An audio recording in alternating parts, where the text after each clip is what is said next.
Hello and welcome to the square spiral garden. I finally have a cosmos blooming. One.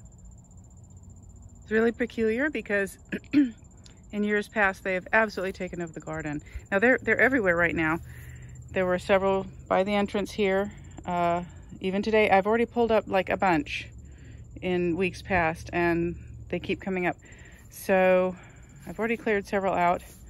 These guys grew also here, these cosmos, and I literally had to step on them at the base to get them to stop crowding my pathway in. Yeah, I still haven't moved the Maximilian sunflower. It has not flowered. Neither has the one that I is in the place that I want it to be. And it hasn't grown very tall either. The garden is definitely recovering from the drought. See, bunches of cosmos here. But we're definitely behind schedule, I guess. I refilled the wee pond today, added probably 3 gallons. I pulled my back earlier this week, so I've been in a great deal of pain and have not been able to work in the garden. But like I had told you in my last video, I had gotten lazy anyway because the drought just meant I didn't have to weed. Well, I say lazy, I mean, I cleared out that area, but of course the mugwort's growing back. The Jerusalem artichokes do not like being covered up. They want to grow very tall, but of course if I don't cover them up, then the deer eat them very small. I am seriously considering, or not seriously considering, I am planting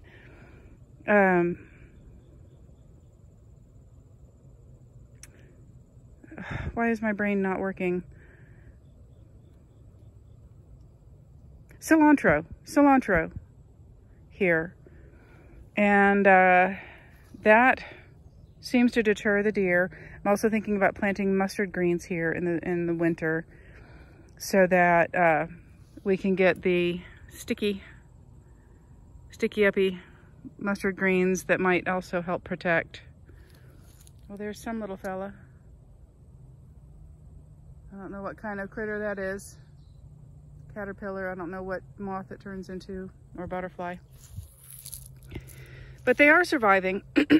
They have grown, they're about 4 feet high. So it's better than what would have happened otherwise. I've got one lone amaranth here. Now I have a whole bag of amaranth seeds. I just have not planted them again yet this year. The pokeweed is growing very nicely. It's flowering. It was behind on growth schedule, I think partly because of the drought, but also because the mustard greens were so predominant here that I didn't even get but one serving of poke salad this spring because they grew in so slow.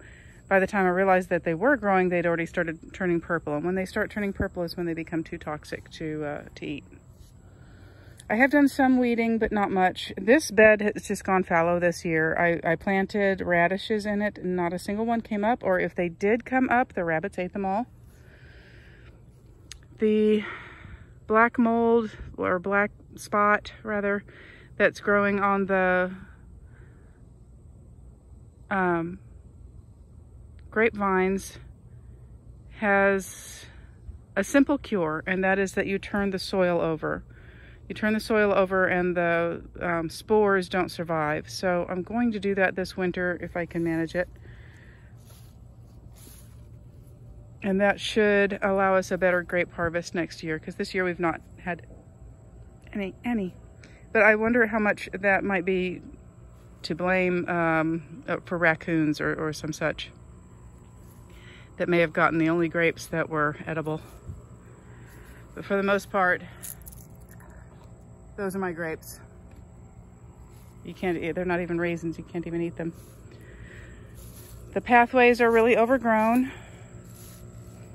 I keep having to pull up. I'm pretty sure this is the clover, the Asian clover. That was so, it's really beautiful. It smells super nice, but it is extremely invasive. I let one grow over here a couple of years ago, and it was not long before it took over this entire section and leaned all the way over into this bed. And that's when bush clover is what it's called. So I had to cut it down. I had to cut it down several times. But it had already sent seeds out everywhere. I have a maypop vine, a young maypop vine here. When I first began this garden many years ago, maypop absolutely covered everything. And it was fantastic. We had thousands of butterflies here. The Gulf fritillary, the little orange butterfly, my favorite butterfly. That's the year it became my favorite butterfly, because I had an enormous vine covering that, and like just covering it. It looked like an enormous shrub. You couldn't even see that. And or was there another? I don't remember if I had that in place then. It looks terrible now. It's all rusted. But it was just a glorious year for those butterflies. And then the vines eventually died out. And I don't know if they're just biannual. Maybe they only grow 2 or 3 years and then they die off.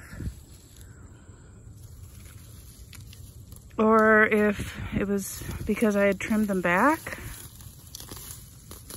And I have not bothered to look that up yet to see if I can find the answer. That's what we're supposed to do. That's what the internet's for. So the garden is very weedy. There's grass and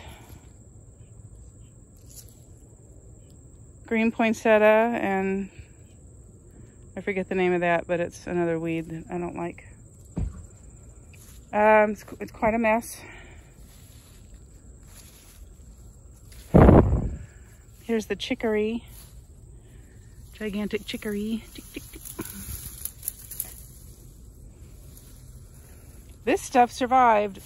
Survived the heat and everything. I really need to find out what it is. It looks like a dock almost. It's really nice and sour tasting. I bet you it is a dock. That would make me happy. I did eat some last winter. I've got Bermuda grass growing here around the garlic.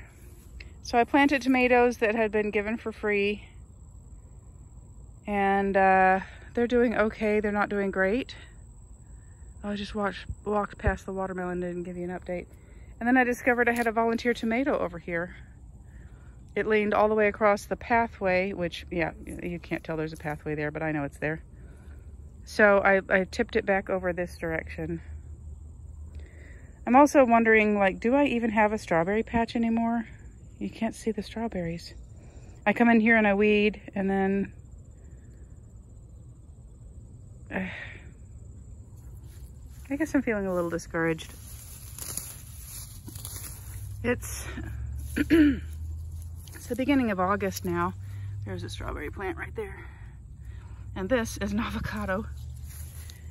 I'm feeling, I guess, a bit discouraged. It's, you know, I've been in pain for the last week. That alone will be discouraging. But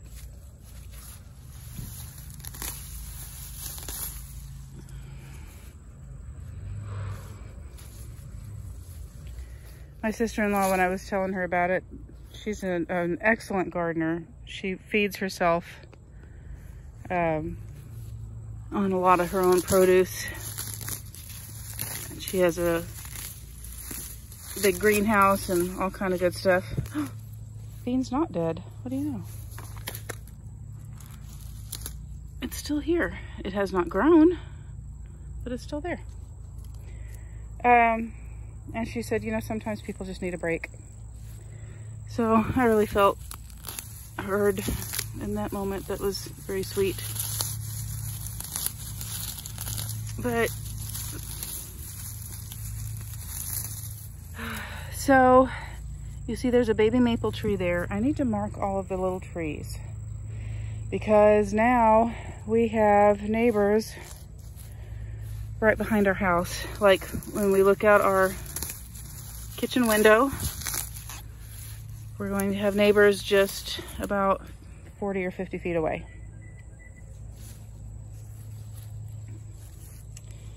Volunteer sweet potatoes. So we're considering building a greenhouse behind the kitchen so that instead of looking at the neighbors, we'd be looking at our own little greenhouse. That is a watermelon vine. That is a watermelon vine. So I get out here and water them maybe every other day, unless it's rained. And I planted these back in April, and this is all they've managed. This one's not even 3 feet long. So, you know, this is, I guess, why I feel discouraged. So, I mean, there's nothing for it. It's either keep going or keep going in a different direction.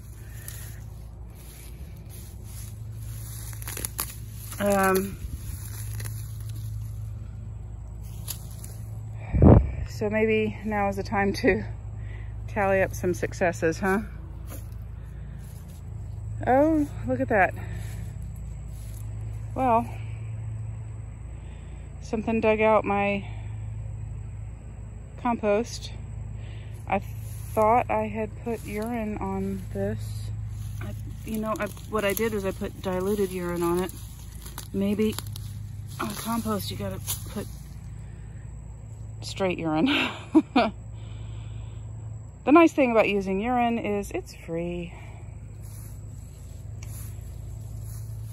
I planted an entire pack of calendula seeds here. Not a single one came up. Everybody talks about how calendula is so easy to grow, but mine did not.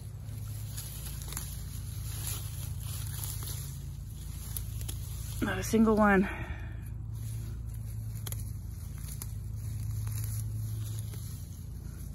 Got some smartweed though.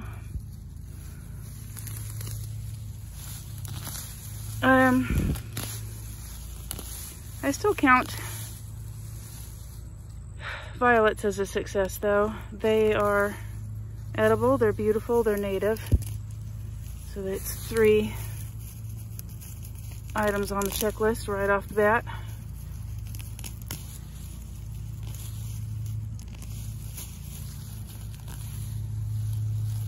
So as it takes over in the garden, it makes me happy.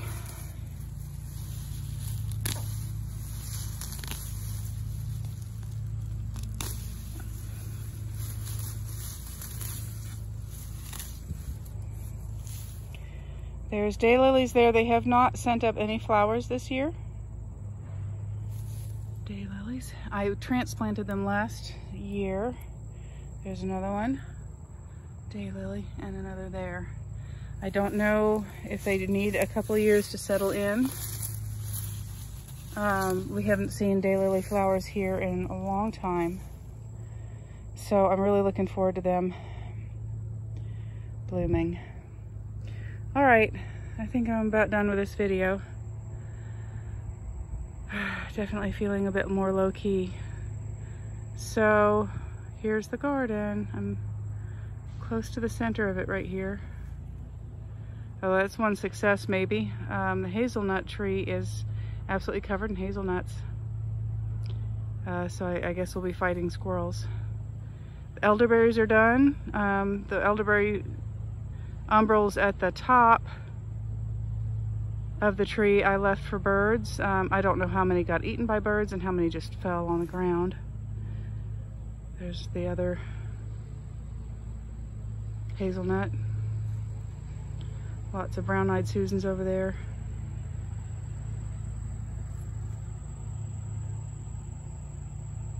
All right, thanks for coming with me today. Be well.